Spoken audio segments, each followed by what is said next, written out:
This is what I always say, that before you conclude, first of all, if it's possible that you can listen to the other person's side of the story, or rather you listen to the full story.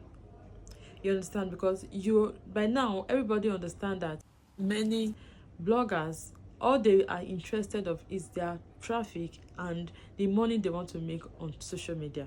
That's what they're interested of. They don't care about your name and all that. This is the case with Peter Obi now. You know, for some days now, Mr. B has been trendy that he is against churches, Christians, Christianity in general, that he said he was going to, if he eventually become a president, he will close churches, he will make sure people don't pray, people don't have all night, and all that. People have, the way they've carried the news, if you don't know Peter Obi before, you would think this man is totally bad or this man is against Christianity. So when I heard about the news, I said, okay, well, I've been hearing all those things, I've been seeing many videos about this, about him, and I didn't really take it serious because I knew that that was not the full story.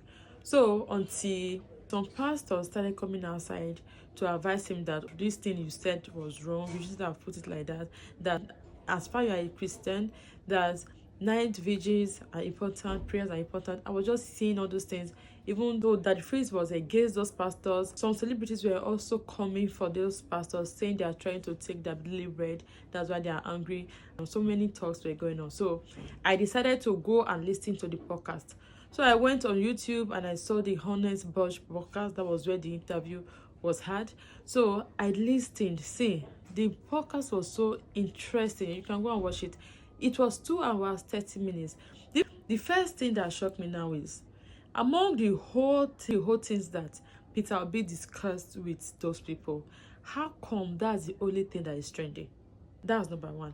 Number two, I realized that they did not, the way they just script some part of what he said, and bloggers threw that one to the air.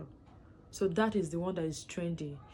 Let me tell you, if you listen to that full podcast, Peter Obi, that you understand what he was trying to say. He was trying to say that Nigerians need to be productive. That first of all, that he's realized that the reason why people are running after politics is because of the money they gain there. So he was like, they will have to collapse that one. And churches say that if everything is facing, they say that they don't have much to gain in politics, that people will no longer be running the way they are running to politics now, which is true. You understand? If for instance they say, okay, senator's salary is now like 500,000, bet you how many people want to be senators in Nigeria again? So I think people who really who really want to work there, people who really have the interest to work there, will have the opportunity to be there. Where I understand it, though, that was the first thing I understood from that podcast. And as for the churches, he was trying to say, according to even the Bible, that he is a Christian. According to the Bible, there was never a time where the Bible encourages laziness. There was never a time the Bible said, okay, just stay at home, money will fall from heaven. That you have to work, you have to be productive. That the time you are supposed to work, if you spend the whole time in night vigils and money, from Monday to Fridays, you are in church, you are in night vigils, you are in morning prayers, that when will you have the time to work? That you are supposed to work, that even the tithes you pay in church, you are supposed to realize the 1/10 of that, of the work, of the profit you made for the tithes. That, so if you don't work, how are you not supposed to pay your tithe? How are you supposed to help the needy? How are you supposed to pay your tithe? That, according to even what he said he was trying to say, even the tithe you pay is not only for the church. Even if you give to the poor out of the gain you made from your business or out of your money, you are indirectly paying tithe too.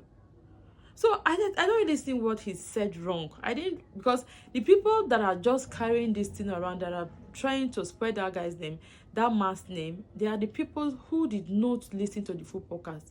Because when I went to the comment section of that podcast, there was nobody who said, oh, what this man said is wrong, because they saw that it was the truth, because they listened to the full podcast. But here we are, we did not listen to anything. Just because of one line we saw on social media, we are judging him. We've judged him, right? It's wrong. You start that podcast, you will not even know the time. 2 hours 30 minutes will just come. Yeah, because the podcast was so interesting. I didn't know the time I finished that podcast, because the questions were coming and that man was answering them as if they told him the answers before. So interesting. So I don't know why people are against him. I'm happy that among the pastors that said something against it, like Pastor Ire, he came back and apologized to him that, oh, maybe he later went back and listened to the podcast. I just saw the apology he made on Instagram, that he was sorry, that he has always supported Peter Obi. Maybe he didn't get the message initially. That's it.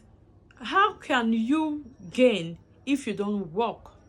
That's just what he's trying to say, that many Nigerians are not working enough, that you have to work more. It's not that, okay, you really want God to bless you. When you go to church, you pray to God that God bless me, God bless me. If you are in, how will God bless you if you are not doing anything? That's what he was trying to say, that Nigerians have to be more productive. We have to be more productive. Don't spend your whole time in the church. That it's not good to go to church, but everything have to be limited. You need to have the time that you are supposed to be in church, and you also need to have the time that you are supposed to be at work, because the country will only prosper if the citizens are productive. Because it's when you are productive, that's when you will pay your tax. And the natural resources is not enough to cater for all the needs of Nigerians. It's not enough. That's why we are in debt. So we need to be productive so that we are able to pay tax. So somebody who is not productive, now with the person pay tax. Somebody who is not productive will not pay tax. That was just what he was trying to say. And I don't know why Nigerians, some people were just against him, that you shouldn't have mentioned anything in church. Why will he not mention anything in church? He did not say, oh, don't go to church on Sunday. He didn't say don't go to church maybe twice a week. He was specific about it. Monday to Fridays. If you don't, even though you don't go to church like that, you don't go to all night like that, you don't go to church every morning like that, you don't spend most of your time in church. There are some people who do that. There are some people who go for night vigils every 5 times a week. Those are the people he's talking about. Because really, let me tell you, I'm a Christian. I go for night vigils. Let me tell you, any day I go for night vigil, throughout the next day, I'm not myself. I will just be restless. That day, I will just not be normal. It's normal, because you went to church to pray the whole night, you did not sleep. Even if you want to sleep, you will not be comfortable. Maybe they close before time. Maybe you have 2 or 3 hours to sleep. Like if I go to all night, I'm not always able to sleep. I didn't go to church with mattress.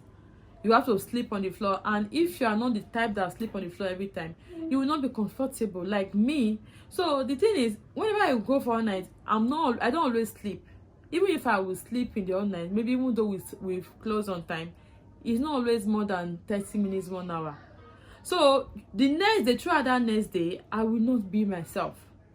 So imagine when I come back from all night, I go to work. How will I be productive at work? So that night, when I get home from work that day, that very day, in the night, I go back to church. The next day, I'll go back to work. The next day, I'll go back to church.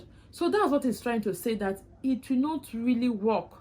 You will not be productive if you do Monday to Fridays vigils. We are not being realistic. That's the truth. So when he said they will change night vigils to night shift, he is just trying to say he will encourage more people to be productive. You don't just have to be you don't have to just be in church Monday 5 times a week because you want God to bless you, because God will bless the work of your hands. So that's just what he said, and I don't see anything wrong with it. No, I will always say everybody have their opinions, everybody have their own ways of thinking. But you are not right, you are not wrong. That's how I normally say it. But the thing is, before you judge, before you conclude, try to listen to the full story. Let me tell you, 70 to 80% of the people who are saying, oh, he said this, he said that, if they have listened to the full story, or 30 minutes or 1 hour of that 2 hours, 30 minutes podcast, they won't have been able to judge like this. They will have known that, okay, what he was talking about, what he was emphasizing on in that podcast was be productive. Nigerians, you have to be productive, that you'll be able to do some basic things that you are supposed to do as a citizen. So that one will help the country in the long run. Thanks.